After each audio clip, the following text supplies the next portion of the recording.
Hi guys, അസ്സലാമു അലൈക്കും. Life by Sumi ചാനലിലേക്ക് എല്ലാവർക്കും സ്വാഗതം. ഞാൻ ഇന്ന് ഉണ്ടാക്കാൻ പോണ അങ്കമാലി മാങ്ങാക്കറിയുടെ റെസിപ്പിയാണ്. അപ്പോൾ ഒന്ന് വീഡിയോയിലേക്ക് പോയാലോ, എങ്ങനെ ഉണ്ടാക്കണമെന്ന് നോക്കിയാലോ.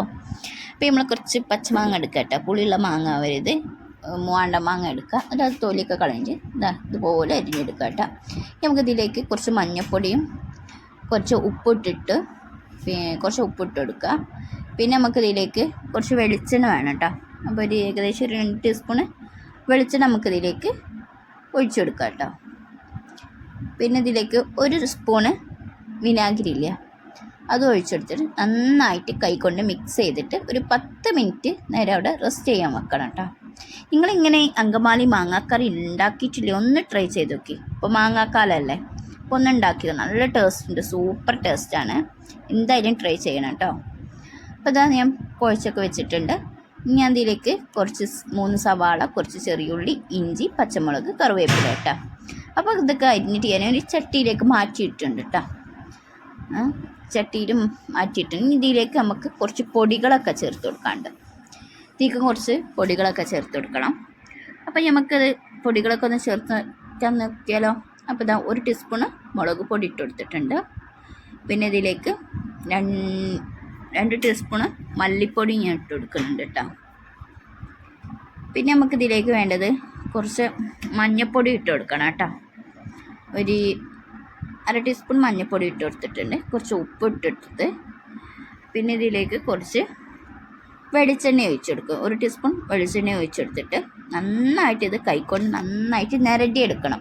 നന്നായിട്ട് മിക്സ് ചെയ്തെടുക്കണം. ഈ സവാളയിലുള്ള വെള്ളമൊക്കെ ഇതിലേക്ക് ഇറങ്ങണം. അതുപോലെ നന്നായിട്ട് കൈകൊണ്ട് മിക്സ് ചെയ്ത് നിരട്ടിയെടുക്കണം കേട്ടോ.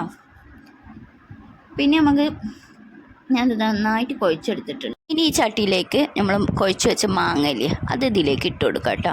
എന്നിട്ട് കൈകൊണ്ട് നന്നായിട്ട് മിക്സ് ചെയ്ത് കൊടുക്കുക. ചട്ടി നമുക്ക് അടുപ്പിലേക്ക് വെക്കാം കേട്ടോ. അപ്പോൾ ഇതൊന്ന് ചൂടായി വന്നതിന് ശേഷം ഇതിലേക്ക് നമുക്ക് തേങ്ങയുടെ 2-ാം പാലില്ല, അത് ഒഴിച്ചു കൊടുക്കാം കേട്ടോ. അപ്പം ഞാൻ അത് ഒഴിച്ചു കൊടുത്തിട്ടുണ്ട്. എന്നിട്ട് കയ്യിൽ കൊണ്ട് നന്നായിട്ട് മിക്സ് ചെയ്തെടുക്കാം.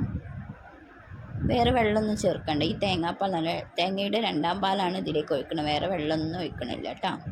എന്നിട്ട് കയ്യിലുകൊണ്ട് നന്നായിട്ട് മിക്സ് ചെയ്ത് എല്ലാ ഭാഗത്തേക്കും മിക്സ് ചെയ്ത് കൊടുക്കാം. ഉപ്പുണ്ടാകുന്ന നോക്കുക, ഉപ്പില്ലെങ്കിൽ ഉപ്പിട്ട് കൊടുക്കാം. ഉപ്പ് കുറവാണെങ്കിൽ ഉപ്പിട്ട് കൊടുക്കാം കേട്ടോ. അപ്പം ഞാനിന്ന് നോക്കിയപ്പോൾ എൻ്റെ ഉപ്പൊക്കെ പാകമായിരുന്നു. ഞാൻ പിന്നെ ഉപ്പൊന്നും ഇട്ട് കൊടുത്തിട്ടില്ല കേട്ടോ. ഇതൊന്ന് നന്നായിട്ട് ഇങ്ങനെ തിളച്ച് വരണം, വെന്ത് വരണം. കഷ്ണങ്ങൾ ഉടയും ചെയ്യരുത്, നട്ടാ വേവും ചെയ്യണം. മാങ്ങ പുളിയുള്ള മാങ്ങ എടുക്കരുത് കേട്ടോ. മൂവാണ്ടൻ മാങ്ങ ഒക്കെ എടുക്കാം. ഇത് ഞാൻ മൂടിയൊക്കെ തുറന്ന് വന്നപ്പോൾ നന്നായിട്ട് നല്ല കുറുകിയ ചാറോട് കൂടിയിട്ട് ഈ നമ്മളെ അങ്കമാലി മാങ്ങാക്കറിയുടെ തിളച്ച് വന്നിട്ടുണ്ട്. ഇനി ഇതിലേക്കൊരു സാധനം കൂടി നമുക്ക് കൂട്ടാനുണ്ട് കേട്ടോ. ഇതിപ്പോൾ 2-ാം പാലല്ലേ ചേർത്തത്, തേങ്ങയുടെ 1-ാം പാലും കൂടി ചേർക്കണം.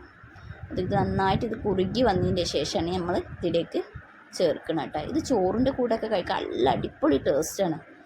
കൂട്ടാനൊന്നും ഇല്ലെങ്കിലൊക്കെ ഉണ്ടാക്കാൻ പറ്റുക, പെട്ടെന്ന് ഉണ്ടാക്കാൻ പറ്റുക. ഇപ്പോൾ മാങ്ങാക്കാലല്ലേ, എല്ലാവരുടെ അടുത്തും മാങ്ങ ഉണ്ടാവും, മാങ്ങ കിട്ടാതിരിക്കൊന്നുമില്ലല്ലോ.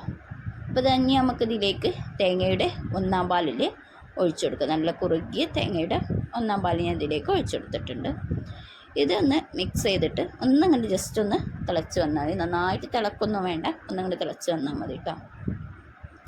ഞാനിത് ആദ്യമായിട്ട് ഉണ്ടാക്കുകയാണ്. ഫോണിലിങ്ങനെ കണ്ടിരിക്കണമെന്നല്ല, വീഡിയോസൊക്കെ കാണാമെന്നല്ലാതെ ഞാൻ ഉണ്ടാക്കി നോക്കിയിട്ടൊന്നുമില്ല. ഞാനത് ഉണ്ടാക്കി ചോറിൻ്റെ കൂടെ കഴിച്ച് നല്ല ടേസ്റ്റ് ഉണ്ടായിരുന്നു, സൂപ്പർ ടേസ്റ്റ് എന്നാണ് പിന്നെയും പറഞ്ഞു. അതുകൊണ്ട് അത്രയ്ക്ക് ടേസ്റ്റ് ഉള്ളതുകൊണ്ടാണ് കേട്ടോ.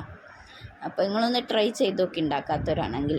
അപ്പോൾ ഇതിവിടെ സെറ്റായി വന്നിട്ടുണ്ട്, തിളച്ചൊക്കെ വന്നിട്ടുണ്ട്. നമുക്കിനി ഇതിലേക്ക് കുറച്ച് വറവിടണം. അപ്പോൾ ഞാൻ അത് ഓഫ് ചെയ്യണേ ഗ്യാസ്. പിന്നെ നമുക്കിതിലേക്കൊന്ന് വറവിടാൻ നോക്കിയാലോ. അപ്പോൾ ഞാൻ അടുപ്പിലേക്ക് ഒരു ചട്ടി വെച്ച് വെളിച്ചെണ്ണ ഒഴിച്ച് കൊടുത്തിട്ടുണ്ട്. വെളിച്ചെണ്ണയൊക്കെ ഒന്ന് ചൂടായി വന്നതിന് ശേഷം നമുക്കിതിലേക്ക് കടുക് പൊട്ടിക്കാം കേട്ടോ. അപ്പോൾ ഇതാ കുറച്ച് കടുകിട്ട് അത് കടുക് പൊട്ടിച്ച് കൊടുത്തിട്ടുണ്ട്. പിന്നെ ഇതിലേക്ക് ചെറിയ ഉള്ളിയും കറിവേപ്പിൻ്റെയും ഞാൻ ഇട്ട് കൊടുത്തിട്ടുണ്ട്. ഒന്നങ്ങനെ ബ്രൗൺ കളറായി വരൂലേ, അപ്പോൾ അതുവരേക്കൊന്ന് മൂപ്പിച്ചെടുക്കാം കേട്ടോ. കരിഞ്ഞു പോകുന്നു വേണ്ട. പിന്നെ നമുക്കിതിലേക്ക് ഉണക്കമുളകല്ലേ, അതുണ്ടെങ്കിൽ അത് ഇട്ട് കൊടുക്കാം കേട്ടോ. ഞാൻ എൻ്റെ അടുത്ത് ഉണക്കമുളക് ഉണ്ടായിരുന്നത് ഞാനത് കുറച്ചൊരു പിടി ഉണക്കമുളക് ഇട്ട് കൊടുത്തിട്ടുണ്ട് കേട്ടോ. ഒരു 3-4 ഉണക്കമുളക് ഇട്ട് കൊടുത്തിട്ടുണ്ട്. ഇനി നമുക്ക് തീ ഓഫ് ചെയ്തതിന് ശേഷം ഇതിലേക്ക് ഒരു നുള്ള മുളക് പൊടി ഇട്ട് കൊടുക്കാം കേട്ടോ. തീ ഓഫ് ചെയ്യണം, അല്ലെങ്കിൽ കരിഞ്ഞു പോകട്ടോ. അപ്പോൾ ഒന്ന് മിക്സ് ചെയ്ത് കൊടുത്തിട്ട് നമുക്കിത് നമ്മളെ അങ്കമാലി മാങ്ങാക്കറിയിലേക്കൊന്ന് ഒഴിച്ച് കൊടുക്കാം കേട്ടോ. അപ്പോൾ നമ്മളെ അങ്കമാലി മാങ്ങാക്കറി ഇവിടെ റെഡി ആയിട്ടുണ്ട്. അപ്പോൾ എന്തായാലും ഒന്ന് ട്രൈ ചെയ്ത് നോക്കിയിട്ടാ. സൂപ്പർ ടേസ്റ്റ് എന്ന് പിന്നെ പറഞ്ഞത് അതുകൊണ്ടാണ് നിങ്ങൾ ട്രൈ ചെയ്യണം. നിങ്ങൾക്ക് ഇഷ്ടപ്പെടാൻ എല്ലാവർക്കും ഒന്ന് എൻ്റെ വീഡിയോ ഒന്ന് ഷെയർ ചെയ്ത് സപ്പോർട്ട് ചെയ്യണേ. അപ്പം ഞാൻ പുതുതായിട്ട് വെറൈറ്റി വീഡിയോസായിട്ട് വരാം ഇൻഷാ അള്ളാ. അപ്പോൾ ഇന്നത്തെ എൻ്റെ വീഡിയോ നിങ്ങൾക്ക് ഇഷ്ടപ്പെട്ടു എന്ന് വിചാരിക്കുന്നു. നെക്സ്റ്റ് വീഡിയോയുമായി ഉടൻ വരാം. ബൈ. അസ്സലാമു അലൈക്കും.